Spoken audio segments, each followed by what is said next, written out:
Hello students, तो एक नया चैप्टर बीएससी सेकंड सेमेस्टर, तो बुक है आपकी सॉलिड ज्योमेट्री।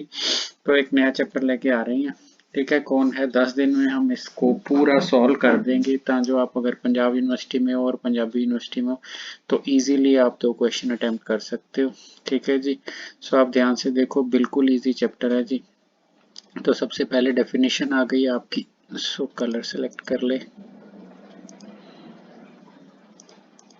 हाँ जी। So cone is the surface generated by ST straight lines which passes through the fixed point। तो एक तो बात हो रही है फिक्स पॉइंट की। Yes, and satisfy one more condition। एक कंडीशन और है, it may intersect the given curve or touch the curve। ठीक है जी। So surface, it is the surface generated by straight line. तो अगर जनरेटेड बाय स्ट्रेट लाइन है तो आपका जनरेटर तो स्ट्रेट लाइंस होएंगी। जनरेटर जिसने आपकी कर्व बनानी है वो जनरेटर तो आपकी स्ट्रेट लाइंस होंगी। Straight lines. ठीक है। सपोज आपने 10th में ये ऐसे वाला कौन पढ़ा था, ये आपने कौन पढ़ा था जो आपने वॉल्यूम पढ़ी थी। ठीक है, 1/3 पाई r स्क्वायर एच, है ना, ऐसे पढ़ी थी ना आपने, 1/3 पाई r स्क्वायर एच इसकी वॉल्यूम। तो वो स्पेसिफिकली कौन था, इस कौन को हम बोलते हैं राइट सर्कुलर कौन। राइट सर्कुलर कौन। तो क्या होता है यहाँ पे एक, कौन is the surface generated by straight line passing through the fix point, ये तो आपका फिक्स पॉइंट हो गया।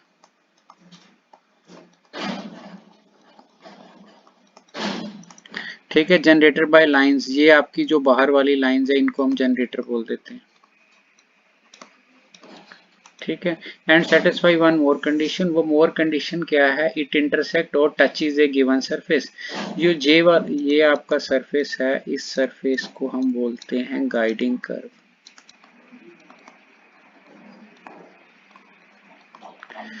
ठीक है जी। तो क्या हुआ कि cone is the surface generated by straight line which passes through fix point. जो फिक्स पॉइंट है उसको हम वर्टेक्स बोलते हैं। ठीक है, intersect the given straight given curve और touch is the given surface. The fix point is called vertex, fix point आपको दिख गया। मूविंग लाइंस को जनरेटर बोलते हैं। ठीक है, and the curve is called guiding curve, curve आपकी गाइडिंग कर्व हो जाएगी। और ये बीच वाली आपकी एक्सिस होती है। ठीक है, तो बीच वाली आपकी एक्सिस होती है। ठीक है जी, अभी आगे आएगा तो एक्सिस के जिक्र भी हम करेंगे। ठीक है, आप पहले एक रिजल्ट ले लो आप। तो एक रिजल्ट है जो equation of cone whose vertex is origin, equation of cone whose vertex is origin is homogeneous in x y z, and conversely any homogeneous equation in x y z represent the cone whose vertex is origin। So आप ध्यान से देखो, equation of cone whose vertex is origin, यहाँ पे आपने बहुत focus करना है, whose vertex is origin. Vertex आपका ओरिजिन हो गया। ठीक है, homogeneous in x y z means जो जिस कोन का वर्टेक्स ओरिजिन होगा उसकी इक्वेशन हमेशा होमोजीनियस होगी। और उल्टा, अगर आपके पास होमोजीनियस इक्वेशन है, ठीक है, तो उसका वर्टेक्स ओरिजिन होगा, उसका वर्टेक्स ओरिजिन होगा। ये रिजल्ट बहुत ज़्यादा इंपॉर्टेंट है आपके क्वेश्चन, आपकी फर्स्ट एक्सरसाइज को करने के लिए रिजल्ट काफ़ी अच्छा रिजल्ट है। जैसे आपने क्वेश्चन पकड़ा, find the equation of cone whose vertex is origin, equation of cone whose vertex is origin, हमने ओरिजिन हाईलाइट कर लिया, whose vertex and which passes through the intersection of this, यहाँ से पास करता है। तो आपने क्या करना है, आपको ये रिजल्ट पता है, equation of cone whose vertex is origin in homogeneous in x y z। तो जो कम डिग्री वाली है उसको आपने उसकी हेल्प से बड़ी डिग्री वाली को होमोजेनियस बना देना है। तो होमोजेनियस बनाने के लिए आपने क्या करना है, आपने l x plus m y plus n z, नीचे आप पी ले आओ, यहाँ पे आप 1 लिख दो।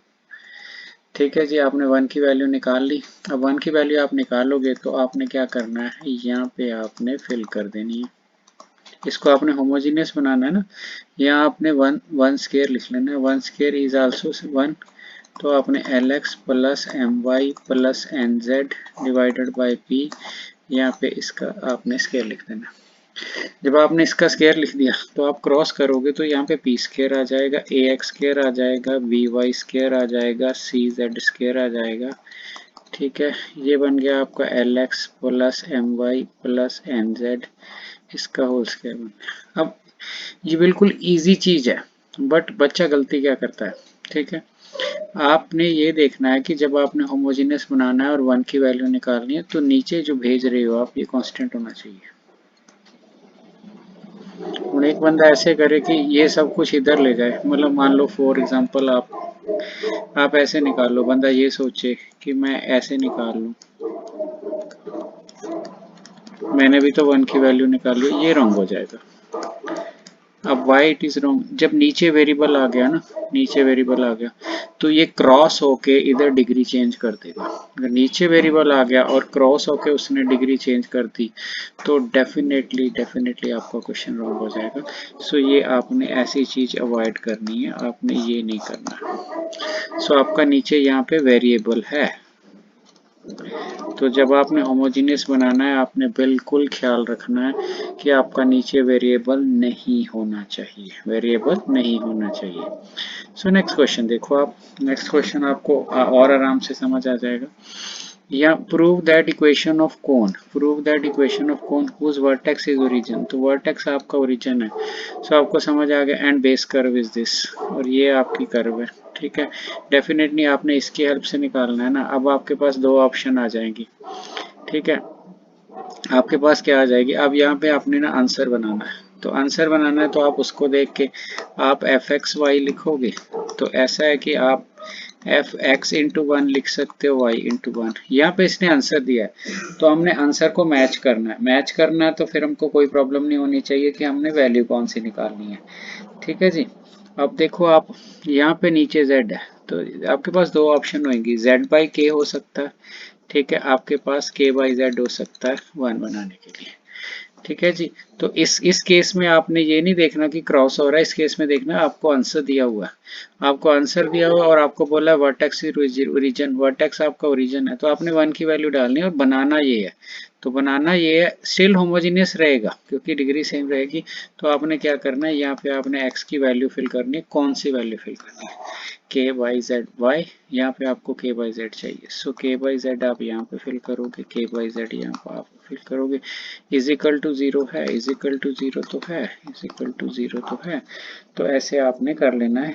ठीक है जी, आपने होमोजेनियस बनानी है, बस आपने ये ख्याल रखना है कि क्या आपकी होमोजेनियस बन रही है, अगर बन रही है तो आराम से क्वेश्चन हो जाएगा। नेक्स्ट क्वेश्चन, ये वेरी वेरी इंपॉर्टेंट क्वेश्चन है जी। सो ये पीयू पॉइंट ऑफ व्यू से बहुत ज़्यादा अच्छा क्वेश्चन है। इस क्वेश्चन के बाद हम पहली वीडियो खत्म करेंगे। Find the equation of cone whose vertex is origin, whose vertex is origin. ठीक है, whose vertex is origin and the base is a circle, आपको बेस दिया हुआ है। ठीक है, show that the section of plane, इसमें यहाँ पे एक एक्स्ट्रा टर्म है, show that the section of plane parallel to X O Y plane is hyperbola. So ये एक्स्ट्रा कंडीशन है, but this question is very very elegant question.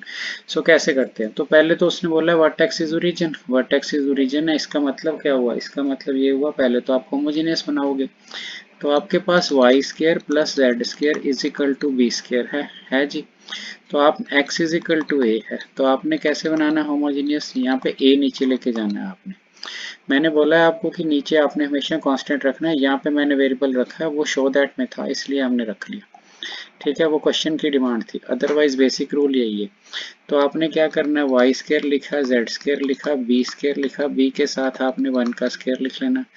ठीक है, तो वाई स्क्वायर लिखा, जेड स्क्वायर लिखा, B square लिखा, one किया, one का स्क्वायर है तो आपने वैल्यू लिख ली, वैल्यू लिख ली तो ए स्क्वायर आप इधर क्रॉस कर दो, सो बन गया वाई स्क्वायर, आपका जेड स्क्वायर बन गया, इधर आ गया आपका बी स्क्वायर, इधर आ गया x square, that is homogeneous. तो ये आपकी बन गई इक्वेशन, ये तो बन गई। ठीक है जी, अब आपने करना क्या है, ठीक है, तो पहले तो ओरिजिन आधा क्वेश्चन तो हो गया आपका, find the equation of cone whose vertex is origin and base is circle, तो बेस इज सर्कल है तो आपका ये पार्ट तो हो गया। And show that the section of plane parallel to, अभी आपको ये पता होना चाहिए कि जो आपका, अभी मैं कलर चेंज कर लेता हूँ कि आपको क्लियर हो जाए, आपको ये पता होना चाहिए कि जो आपका एक्स ओ वाई प्लेन होता है उसकी इक्वेशन ना z is equal to zero होती है, और any plane parallel to x o y is z is equal to something constant, कोई z is equal to कोई constant होएगा। constant आप देख लो, आपके पास a b c है तो आप इसको c ले लो, तो k ले लो, lambda ले लो, नो प्रॉब्लम। तो ये आपकी प्रीवियस नॉलेज में होना चाहिए, अगर आपको ये नहीं पता तो प्रॉब्लम आ जाएगी। So X Y plane z is equal to 0, any plane parallel to X Y plane z is equal to c। अभी वो क्या बोल रहा है आपका, show that the section of cone, show that the section of cone by plane parallel to x y is, show that the section मतलब इस plane को जब z is equal to C काटता है तो आपको हाइपरबोला मिलता है, तो z is equal to C हम डालेंगे। तो z is equal to C क्या है, प्लेन पैरेलल टू एक्स और Y is z is equal to C, तो आपने z is equal to C यहाँ पे फिल कर देना है, ए स्केयर वाई स्केयर, यहाँ पे सी स्केयर आ जाएगा, बी स्केयर आ जाएगा, एक्स स्केयर आ जाएगा। सो ये बन गया A square Y square, A square C square, B square x square. अब आपका A square C square is equal to B square x square minus A square Y square, तो आपने divide कर देना है। जब आपने डिवाइड करना है तो यहाँ पे 1 आ जाएगा, b square x square divided by a square C square, A square Y square divided by c square. तो ये आपने डिवाइड कर लिया। अब डिवाइड जो हो गया आपका, तो आपने देखना है कि आपकी फॉर्म क्या बन गई। ठीक है, सो इसको 1 लिख लो, आप इसको एक्स स्केयर लिख लो। ठीक है, सो देखो आप ध्यान से देखो, यहाँ पे ए स्केयर वाई स्केयर है, ए स्केयर सी स्केयर है, बी स्केयर है, उधर बी स्केयर है। और आपने क्या करना है, आपने कांस्टेंट एक पास से रख लेना, एक साइड पे रख लेना, तो इसको आप उधर ले गए, no problem. A square C square से डिवाइड किया, अब इसको आप ए square C square divided by B square लिख लो।